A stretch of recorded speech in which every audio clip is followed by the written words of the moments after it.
السلام علیکم ورحمۃ اللہ وبرکاتہ۔ بسم اللہ الرحمن الرحیم۔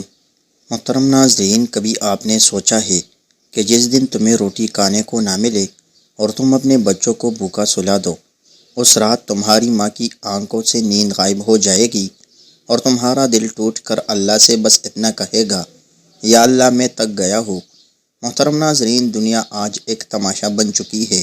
انسان کا دشمن بن چکا ہے۔ بھائی بھائی کو کاٹ رہا ہے۔ باپ اپنی بیٹی کی شادی کے لیے قرض میں ڈوب رہا ہے۔ بیٹی جہیز نہ ہونے پر گھر بیٹی بوڑھی ہو رہی ہے۔ ماں دوا کے پیسے نہ ہونے پر تڑپ تڑپ کر مر رہی ہے۔ باپ بیٹے کو تعلیم نہ دلا سکے تو خودکشی کر لیتا ہے۔ یہ کیسی دنیا ہے جہاں مساجد ویران، دل خالی، آنکھیں خشک اور زبان پر صرف شکوے رہ گئے ہیں۔ ہم سب رو رہے ہیں پر دل سے نہیں۔ رات کو سونے سے پہلے جب تم اپنے دل پر ہاتھ رکھ کر کہو، یا اللہ کیا تو نے مجھے بول دیا ہے، اندر سے ایک ہلکی سی صدا آتی ہے، نہیں میں تو ہر لمحہ تیرے ساتھ ہوں، لیکن تو نے مجھے پکارا ہی کب۔ پکارو اس رب کو جس کے ہاتھ میں سب کچھ ہے، جو زخموں پر مرہم رکھتا ہے، جو ٹوٹے دلوں کو جوڑتا ہے، جو ظالموں کو زمین میں دفن کر دیتا ہے اور مظلوم کو ایسا مقام دیتا ہے جہاں فرشتے بھی جھک جائے۔ محترم ناظرین، آج آپ کو ایک ایسا راز بتانے جا رہا ہوں جو آج تک آپ کو کسی نے نہیں بتایا ہوگا۔ ایک ایسا زبردست اور طاقتور وظیفہ جو آپ کی ساری پریشانی اور مصیبتیں منٹوں میں ہمیشہ کے لیے ختم کر دے گی۔ محترم ناظرین، یہ وظیفہ ان لوگوں کے لیے ہے جو قرض کی دلدل میں ڈوب چکے ہیں، جن کے گھروں میں بیماری ختم ہونے کا نام نہیں لیتی، جن کا رزق رک چکا ہے، جن پر جادو بندش نظر بد ہے، جن کی نیند، سکون، خوشیاں سب کچھ چھین گئی ہے۔ تو چلتے ہیں، بنا وقت ضائع کیے شروع کرتے ہیں۔ لیکن اس سے پہلے اگر آپ اس چینل پر نئے ہیں اور آپ نے ابھی تک ہمارے چینل کو سبسکرائب نہیں کیا تو برائے مہربانی آپ سے ایک عاجزانہ درخواست ہے کہ ہمارے چینل کو سبسکرائب کریں تاکہ مزید ایسے اعمال اور وظائف آپ کے پاس بآسانی پہنچ سکے۔ شکریہ۔ محترم ناظرین، عشاء یا فجر کی نماز کے بعد اپنی جگہ پر بیٹھ کر آپ نے دونوں جہانوں کے سردار حضرت محمد مصطفیٰ صلی اللہ علیہ وآلہ وسلم کی ذات مبارکہ پر درود پاک پڑھنا ہے۔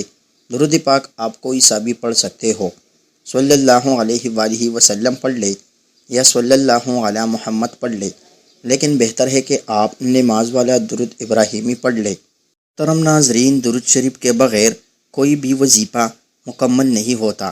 ہم جس دنیا میں رہ رہے ہیں وہ ظاہری چمک دمک، دنیا داری، نفس پرستی اور غفلت سے بری ہوئی ہے۔ ہر طرف بے سکونی، بے برکتی، بیماریاں، قرضے اور پریشانیاں ہیں۔ لوگ مالدار ہیں مگر دل تنگ ہے، گھر بڑے ہیں مگر دل چھوٹے، وقت کی کمی نہیں لیکن سکون کی شدید قلت ہے۔ آخر یہ سب کیوں ہے؟ ہم جس دنیا میں رہ رہے ہیں وہ ظاہری چمک دمک، دنیا داری، نفس پرستی اور غفلت سے بری ہوئی ہے۔ ہر طرف بے سکونی، بے برکتی، بیماریاں، قرضے اور پریشانیاں ہیں۔ لوگ مالدار ہیں مگر دل تنگ ہے، گھر بڑے ہیں مگر دل چھوٹے، وقت کی کمی نہیں لیکن سکون کی شدید قلت ہے۔ آخر یہ سب کیوں ہے؟ اس کی ایک بڑی وجہ یہ ہے کہ ہم نے حضور صلی اللہ علیہ وآلہ وسلم کو یاد کرنا چھوڑ دیا ہے۔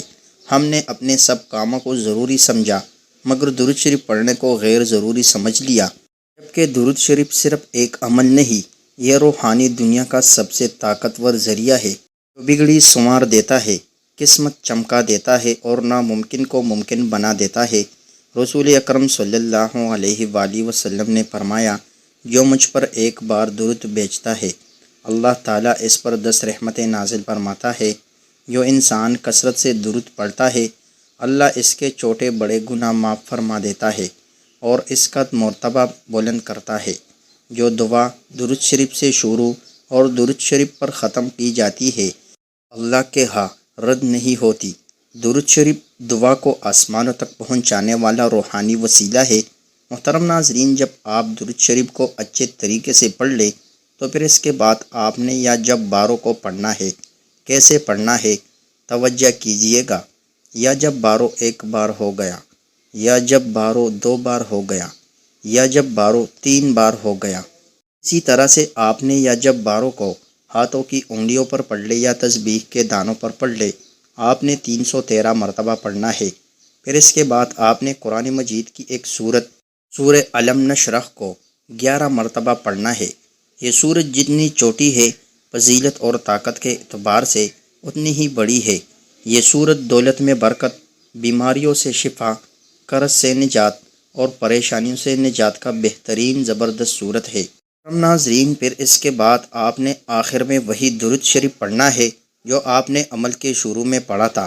اس کے بعد دعا کرے، اللہ تعالیٰ سے رو رو کے مانگ لے، آج قبولیت کی گھڑی ہے، یا اللہ تیری رحمت کا واسطہ، تیرے نبی پاک صلی اللہ علیہ وآلہ وسلم کی محبت کا واسطہ، تو ہماری تمام جائز دعاؤں کو قبول فرما، رزق میں برکت، وسعت اور آسانی عطا فرما، فلسطین، غزہ، کشمیر اور تمام مظلوم مسلمانوں کی مدد فرما، ہمیں رزق حلال کمانے کی توفیق عطا فرما اور ہماری دعاؤں کو شرف قبولیت عطا فرما، آمین یا رب العالمین۔ اللہ، جو یہ دعا پڑھ رہا ہے یا سن رہا ہے، اس کے دل کی ہر جائز خواہش پوری فرما دے، اس کے غموں کو خوشیوں میں بدل دے اور اسے دنیا و آخرت کی کامیابی عطا فرما، آمین یا رب العالمین۔ محترم ناظرین، اگر ویڈیو اچھی لگی ہو تو ویڈیو کو لائک کریں، اور اگر آپ اس چینل پر نئے ہیں تو چینل کو ضرور سبسکرائب کریں۔ اگلی ویڈیو تک اجازت دیجیے، اپنا بہت سارا خیال رکھیے گا، مجھے بھی اپنی دعاؤں میں یاد رکھیے گا۔ السلام علیکم ورحمۃ اللہ وبرکاتہ۔